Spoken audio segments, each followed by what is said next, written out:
Okay, what's up everyone? This is Scott here again with a brand new video to help you learn how to trade, invest, and master your finances so you can apply that knowledge in the real world and multiply your money.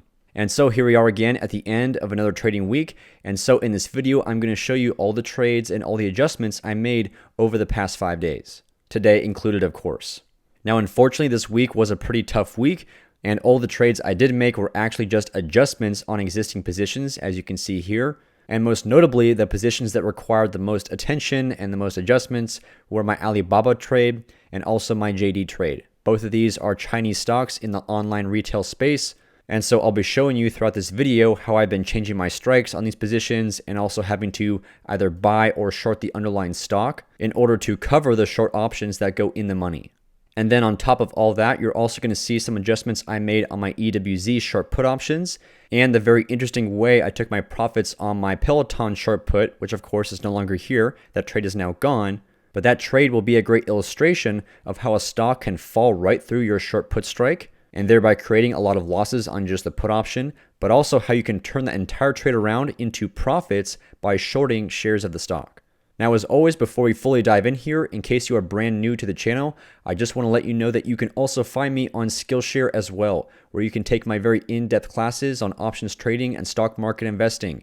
And I provided some links to some of the introductory courses of mine in the description of this video below. So be sure to check them out. And when you sign up for SKILLSHARE using any of those links, you'll get a full 1-month free trial. And so with that being said, I'm going to stop here and play a few clips that I recorded from this past week that will show you all those various trades and adjustments I made. And we're going to start off first with my adjustments in EWZ and also my profit taking in Peloton. So let's get started. Okay, today is Monday, October 4th, and in this clip here, I want to go over a few adjustments I made in EWZ, and also I want to show you how I took my profits in my Peloton trade. So first up, let's focus on EWZ, and we'll come to the charts real quick and see where this ETF is at. Already have it pulled up. Let's zoom in a bit here. And so alongside the broader market, this ETF is down pretty hard today as well, over 3%. And now, once again, it is below my short put strike. So this trade here started out as simply me selling a few short put options. Specifically, as you can see here in the October expiration cycle, 11 days left to go. Initially, I just sold 3 contracts of the 33 strike puts. And at the time, EWZ was probably around $34.50 per share. I can't quite recall. But definitely at the time I sold these puts, these contracts were definitely out of the money. And so if you have seen my previous live option trading videos, then you already know how I adjust these kinds of positions if the stock does breach my put strikes. But if not, what I do is if I'm directionally incorrect on a trade like this, and if EWZ falls below my put strike, at that point, I will short the full amount of shares to cover my obligations on the put contracts. So this morning when EWZ opened below my put strike, I immediately stepped in and shorted 300 shares of this ETF. 300 shares to correspond to the 3 contracts I sold initially. Now I have done this a few times at this point. Over the course of this trade, EWZ has breached my put strike and then bounced back above it, gone back down below again, and just kind of repeated that process over and over again.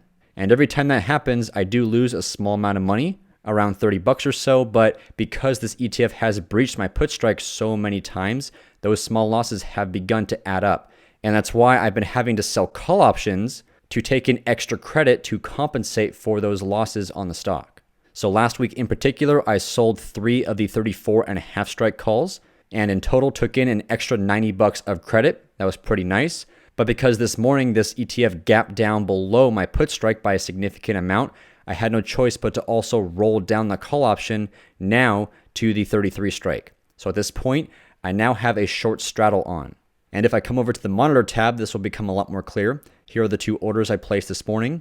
This first one here was to open a new position, basically short 300 shares of EWZ. And as you can see, I got filled at a price of $32.39.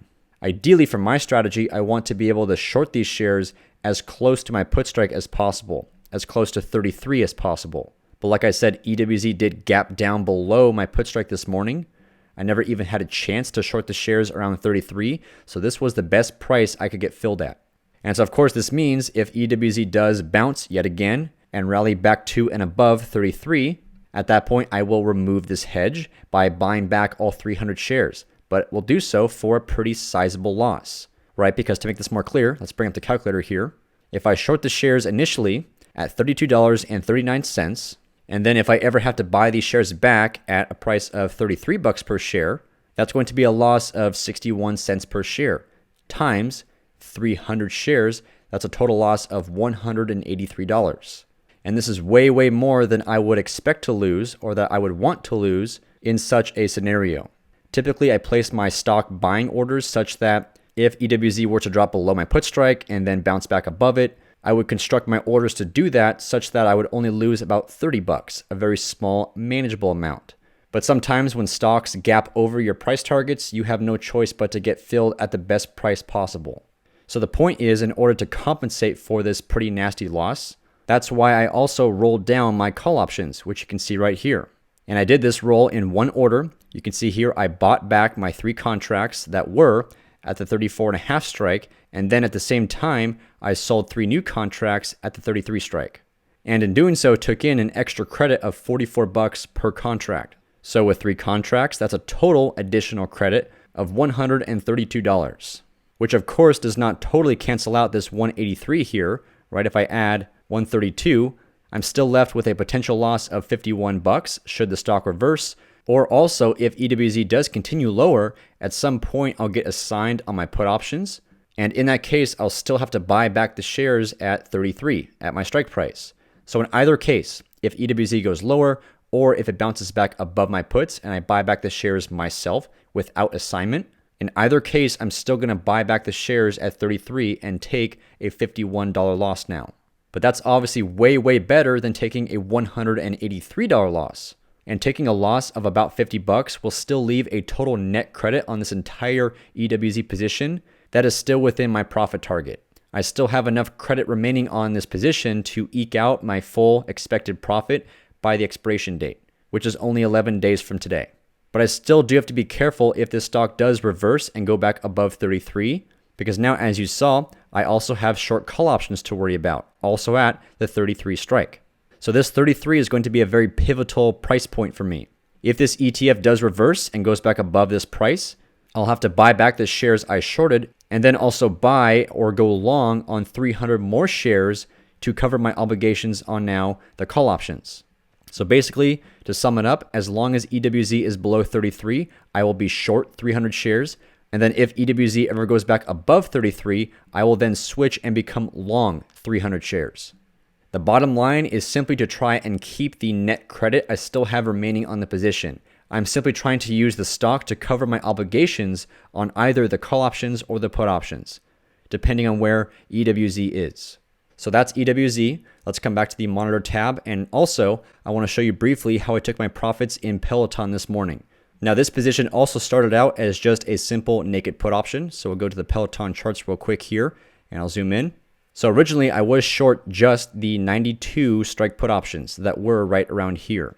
But as you can see, this stock has continued to push lower and lower and lower almost every single day. And so just like with EWZ, once this stock breached my put strike at 92, I stepped in and shorted 100 shares of the stock. And then I held those shares all the way down. Now there was one day, I believe, probably around this point here, where the stock did kind of bounce through my put strike a few times, lost a few bucks in the process, and as a result, I did have to sell a call option to compensate for that. So basically, I turned my initially short put option into a short strangle position. And this morning, that's what you can see I took off a few hours ago. Specifically with this order right here, I bought back 1 contract, 92 strike put, and then also at the same time bought back my 98 strike call option. Don't worry about this other Peloton order here or this one as well. There might be a slight bug in the thinkorswim platform because when I went to buy this strangle back, it actually bought back 2 of them, as you can see right here. Not sure why that happened. It's kind of annoying, and so that's why I had to also sell the additional strangle I somehow also purchased. So again, just ignore this order here and ignore this order here. And so one last time, let's bring up the calculator here, and I can show you how this all worked.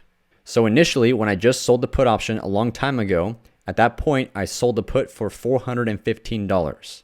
And then, like I explained, there was a moment where the stock did bounce through my put strike a few times. I lost some money, and that's why I had to also step in and sell a call option at the 98 strike.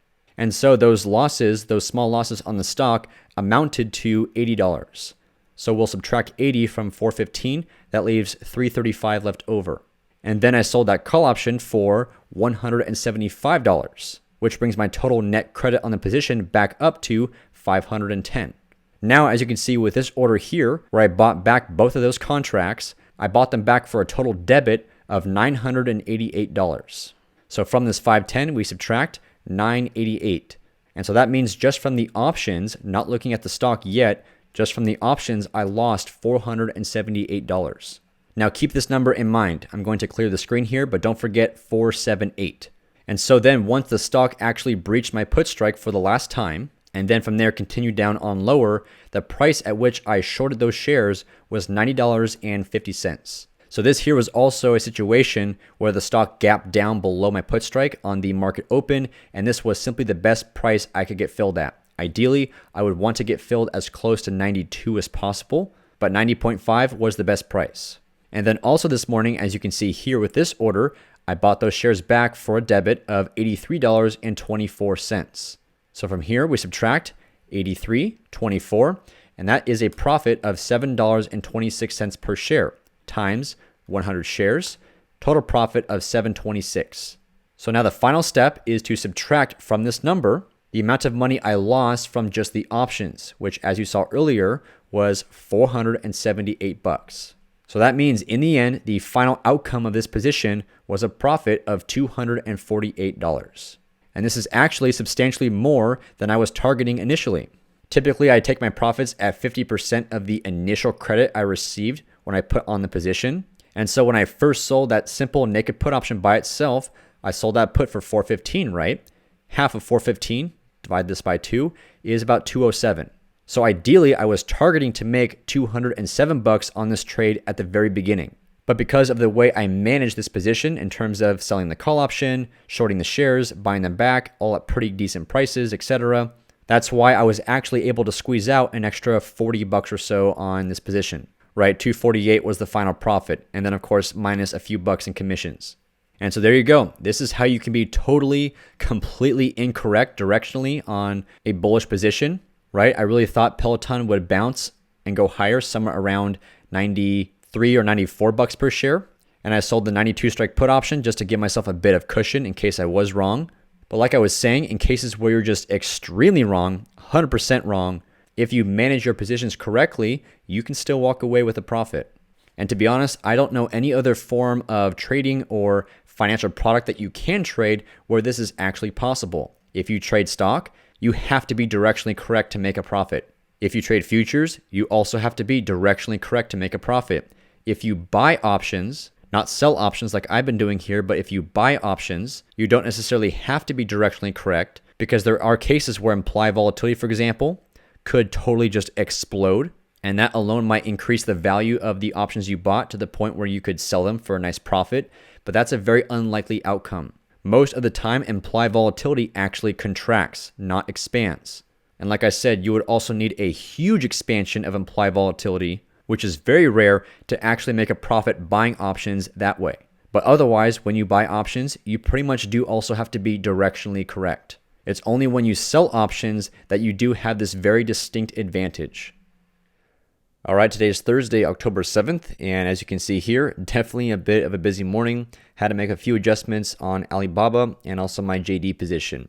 Both these stocks gapped up pretty significantly this morning, which forced me to have to buy back some shares for some losses and therefore make some adjustments to take in extra credit to compensate for those losses. And you'll see what I mean here in a second. So let's focus first on my Alibaba adjustments. We'll come to the charts real quick here. Already have it pulled up. I'll zoom in. And there we go. As you can see here, the stock has gapped up significantly. Alibaba's up by almost 9% this morning. That's a pretty huge move. And so before today, I was actually short 100 shares of this stock. And that's because before today, this stock was below my put strike at 150. And so as I've explained, as long as the stock price is below any short puts that I have on, I'm going to be short shares of the stock as well. And then should that stock reverse and go back above my put strike, I'll buy those shares back, ideally for a small loss, and carry on. However, in some cases like this morning where the stock actually does gap over my strike, which causes me to have to buy back those shares for a bigger loss than I would like, in cases like this, I will typically have to make an adjustment to the overall position to take in extra credit. And that's why this morning, alongside buying back those shares, I did have to roll down my short call option from the 162.5 strike down to the 157.5 strike. So we'll come back to the monitor tab and you can see those orders specifically. So down here, you can see that buy order to purchase back those 100 shares of BABA stock, and I got filled at a price of 150.97. And ideally, I was hoping to buy these shares back, if I ever needed to, at a price of exactly 150. So again, because the stock gapped over my strike this morning when the market opened, this was simply the best price I could get filled at. So essentially, I did lose another $97 on top of what I was already expecting to lose should I have to buy these shares back. And so then right here, that's why I rolled down my call option. So this order takes care of the whole thing at once. I bought back the one contract of the 162.5 strike call, and then at the same time sold a new contract at the 157.5 strike. And in doing so, I took in additional credit, which amounted to $163. And this extra credit totally cancels out the losses I took this morning on the stock because, I'll bring up the calculator real quick here, because originally, a few days ago, I shorted the shares of Alibaba at a price of $149.50. And so then because this morning I bought those shares back for a price of $150.97, I subtract from this 150.97. I took a loss of $1.47 per share times 100 shares. That's a total loss of $147. So again, by rolling down my call option, I took in an extra $163, which, as I said, more than cancels out the losses I took from the shares. So if I add 163, that means the net effect of what I've done here is I've added $16 of net credit to my overall position. Now I will still have to be in this position, this Alibaba short strangle, all the way until the expiration date in order to actually keep the full $163. But the good news is that expiration date is next Friday. It's only 8 days away from the time I'm recording this video. And if I lose more money along the way over the next week or so from having to use the stock as a hedge, I can still make more adjustments to this position, either rolling down my call option even further or rolling up my put option. So that's Alibaba. Now, as you can see with JD, it was a bit more complicated this morning making adjustments. And that's because along with Alibaba, JD also being a Chinese company in the online retail space, we'll go to the charts real quick here. This stock likewise is up pretty huge today, which you can see right here. So right now, JD is up by almost $4, which is over a 5% move. Much of that simply coming from the huge gap opening this morning. And so in a very similar fashion to what I did with my Alibaba position, before today, I was also short 100 shares of JD stock. So we'll come to the trade tab real quick. And that's because, again, before today, I was short these 72.5 strike put options, along with the 76 strike call options. And up until this morning, JD was below my short put strike of 72.5. And so alongside Alibaba, this stock had a huge gap move over my put strike, causing me to buy back those shares for a much bigger loss than I would want to. Right? I wanted to buy those shares back as close to my put strike as possible at about 72.5. But as you can see on the monitor tab, the best price I could get filled at for buying back those 100 shares on JD was actually $74.92. So I actually did lose a fair amount of money from what happened this morning. And that's why, as a result of what happened here, I had to roll down both my call option and roll up my put option and take in as much credit as possible. And now my position has been converted from a short strangle into a short straddle. So specifically coming back to the trade tab here, like I said, I moved down my call option from the 76 strike down to the 75, took in some extra credit when I did that, and then also moved up my put option from the 72.5 strike, again also to the 75 strike. So now because both short options have the same strike, this is now a short straddle position. And this is the last adjustment I can make to take in extra credit. And so then you can see the orders I placed to do this back on the monitor tab one more time. Right, so this order right here, you can see I bought back my original 72.5 strike put option and then sold a new contract at the 75 strike. And for this order, I took in an extra credit of $93. Now, as I've mentioned before, there might be a bug in this application here. Not quite sure what's happening because once more, when I tried to place this order, it actually filled me on two of them. Right, this order here is the exact same as this one, same prices, same strikes and everything. And that forced me to have to make some other orders, which you can see up here, to remove that. So in particular, you can ignore this order right here and these two up top. Just focus on this one. Again, this was how I rolled up my put option. And then this order up here was how I rolled down my call option. As you can see, I bought back one contract of the 76 strike call and then sold a new one at the 75 strike. And in doing so here, took in an extra credit of $42. So the total combined net credit that I took in from making these adjustments was 42 plus 93, and that gives you 135 bucks.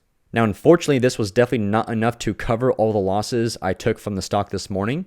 Right, specifically on the stock, a few days ago, I shorted JD at a price of $72.20, a few pennies below my initial short put strike at 72.5. And then this morning, as you can see, I bought those shares back at a pretty bad price of $74.92. So we subtract from this $74.92.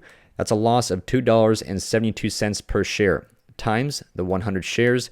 Ouch, pretty bad loss of 272 bucks. So again, the total additional credit I took in this morning of 135 certainly helps to counteract some of those losses, but obviously I'm still going to lose 137 no matter what. I cannot remove this loss.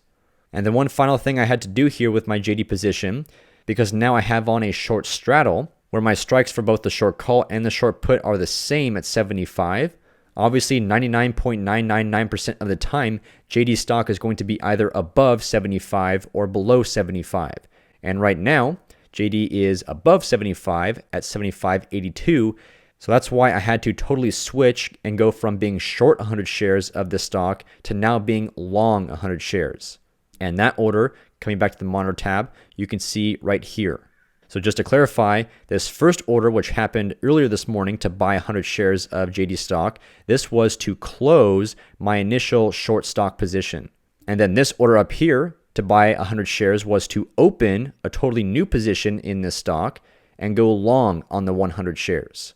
And the price I got filled at for this order was $75.30, a few pennies above my short call strike.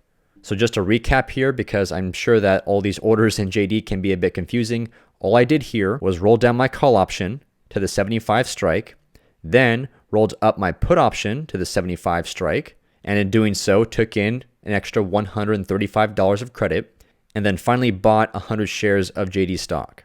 And I will continue to hold onto these shares as long as the stock is above 75. And should the stock reverse and drop back below 75, I'll flip and get rid of those long shares and then short 100 shares of the stock. And even though I've taken some pretty bad hits on my JD position, I still have a total net credit on the overall position to potentially eke out a small profit by the expiration date in 8 days. And that's because, I'll pull up the calculator one last time, my initial credit when I first put on this position, which at the time was a simple naked call option, my initial credit was 330 bucks. And then from the various adjustments I've made to this position, i.e. selling put options or rolling up my puts, rolling down my calls, etc., I've taken in an additional credit of $347, which brings my total credit to $677. And then the money I've lost from the stock from having to buy and short the shares many times has amounted to $583, which might sound like a lot, but that still leaves me with a total net credit on the entire position of $94. Now, fast forwarding to the expiration date, should I get assigned on my call option, assuming JD stays above my short call strike of 75, then I will lose a bit more money because I did buy those shares at a price of $75.30 and not exactly 75. So basically, I'll lose about 30 bucks on the assignment, but even that will still leave me, if I subtract 30 from this, will still leave me with a very small profit of 64 bucks. So we'll see here. Fingers crossed that JD can just behave itself for 8 more days and stay away from my short call strike and short put strike of 75. Okay, welcome back. I hope you enjoyed those few clips there. And so now finally in this video, let's walk through my various positions and also the orders I made today so you can see where everything is at right now. So let's start off with my Alibaba adjustment this morning. As you can see here, I purchased 200 shares of this stock, and that's because this order here both closed the existing short stock position I had in Alibaba and then also went long on 100 more shares of this stock. Now, why did I do this? Well, let's come to the trade tab here and we'll find out why.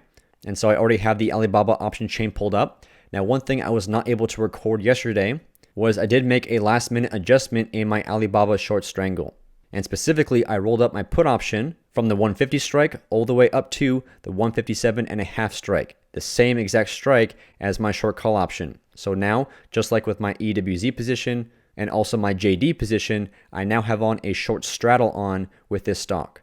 And the reason why I did this was because also yesterday, Alibaba did bounce through my call strike quite a few times, causing me to repeatedly have to buy and sell the shares for small losses each time, and those losses did add up a little bit too much. So therefore, in order to take in extra credit to compensate for those small losses, that's why I rolled up my put option.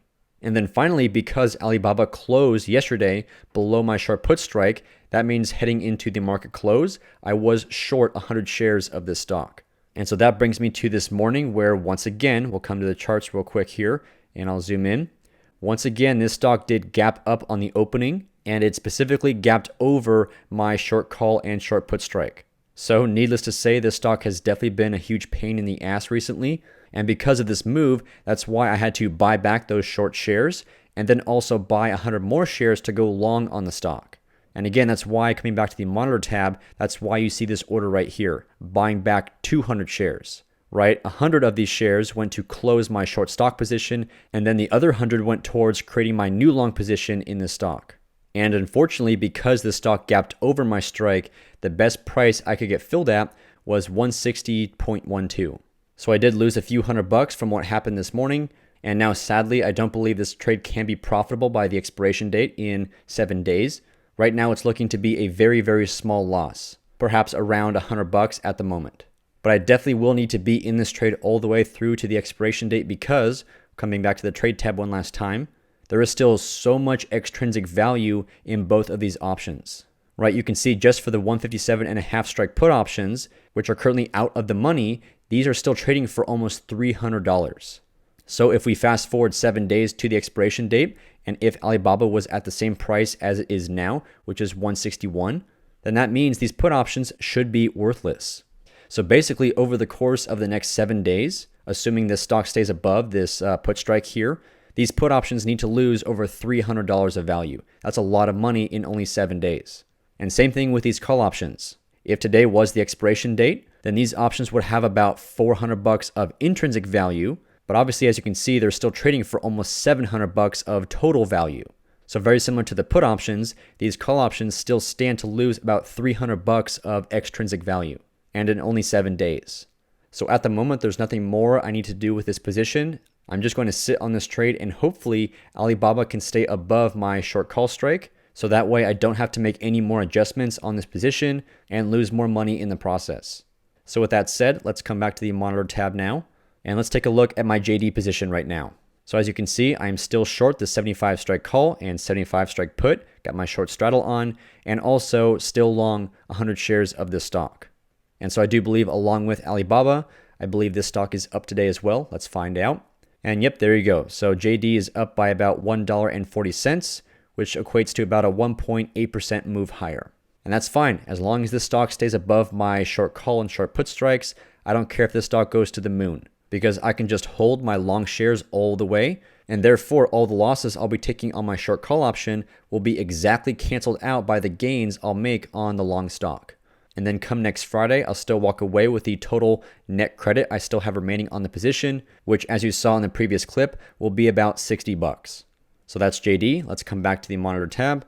Next up, we have my EWZ puts. This ETF is also up today, but still remains below my short call and short put strike at 33. So of course, with this ETF being below my put strike, that means I'm still going to be short the full 300 shares of this ETF. So no adjustments I need to make here, and fortunately I have not had to touch this position in quite a few days. So let's carry on. And next up we have my Kohl's short put options. As you can see here, no adjustments yet. And it looks like Kohl's is down by a little bit today. As you can see, I'm down on this trade by about $28, but still up overall by about 92. So definitely looking good there. Let's come down to my Strangle category. Already talked about Alibaba. So then we come to my GDXJ short Strangle. And in case you are not aware, this is a gold miners ETF, so it very closely tracks the gold markets. And I also have not had to make any adjustments to this position either. This one was originally meant to be a bullish skewed Strangle. So if we come to the charts real quick here and we go to GDXJ, And this ETF is up by a very small amount today, by about 50 cents, as you can see here. And so it looks like so far my directional assumption has been correct. I put on that bullish skewed strangle right around this point, and I was hoping for a small bounce or a small short-term rally, and that's exactly what's been happening here. Also, along with that, we are seeing a nice contraction in implied volatility. You can see that right there. So both the directional move and also the contraction in implied volatility, those two things are reducing the value of my combined position, my short call and my short put, to the point where I'm almost ready to buy back both of these contracts for a much lower price. And so if we come back to the monitor tab, so far today I'm up by a very, very small amount, just by $2, but overall I'm up on this position by about 125 bucks. Still have not quite reached my profit target yet, but getting very, very close. Next, we have my Las Vegas Sands short strangle. Also, fortunately, have not had to make any adjustments to this trade in quite some time. So I'm still short the same contracts I put on initially a while ago, which is the 36 strike put options and also the 44 strike calls. Now, as I mentioned a few times, I'll come to the charts real quick here, and we'll go to LVS. Because this stock has been trading sideways for the better part of, looks like 3 or 4 weeks or so, there was a time where this stock did bounce through my put strike quite a few times, causing me to have to short the shares and then buy them back, short them again, buy them back over and over again for small losses each time. And those losses have stacked up to be a somewhat significant amount, not enough to require me to change my strikes and take in additional credit, but enough to where I will have to be in this trade all the way until the expiration date. So if this stock can just keep doing what it's doing, stay above my short put strike for 7 more days, then by that time I will still walk away from this position with a full profit. And then lastly here, coming back one more time, I have also my NUE short strangle. And this stock has been below my short put strike of 110 for quite some time now. I would say for more than 2 weeks or so. And so of course that's also why, as you can see here, I am short 100 shares of this stock. And so very quick, let's come back to the charts and go to NUE. I want to see where this stock is right now. And this stock is down by a small amount, by just over $1, and still very, very far away from my put strikes at 110, which is right around here.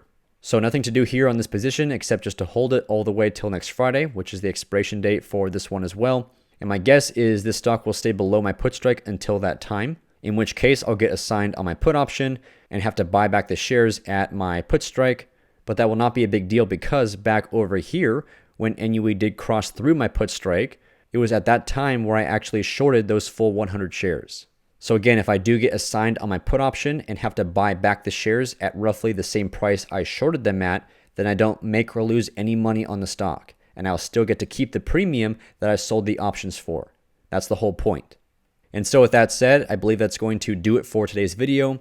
I'm not going to put on any new positions today. And in fact, I did not put on any new positions this past week because if we come to the Market Watch tab now, look at all the earnings dates coming up very, very soon. All these blue and red icons, these indicate earnings on the horizon. And earnings trades have always been my most profitable kinds of trades. So that's why I'm just going to manage the existing positions I have on right now and let them roll off and expire come next Friday. And in that way, that will free up tons of capital in my account to start playing these earnings dates, which are coming up in mid to late October. So there we go. Thanks so much for watching this video. I hope you enjoyed it. And please let me know your thoughts or if you have questions in the comment section below. And don't forget, if you want to take some very in-depth classes on options trading or stock market investing, then check out my SKILLSHARE courses. Links in the description of this video. And finally, if you enjoyed this video, then please give it a thumbs up, drop a comment, and subscribe to my YouTube channel. I drop new videos every single week, and you don't want to miss out. So thanks again for watching, and I'll see you next time.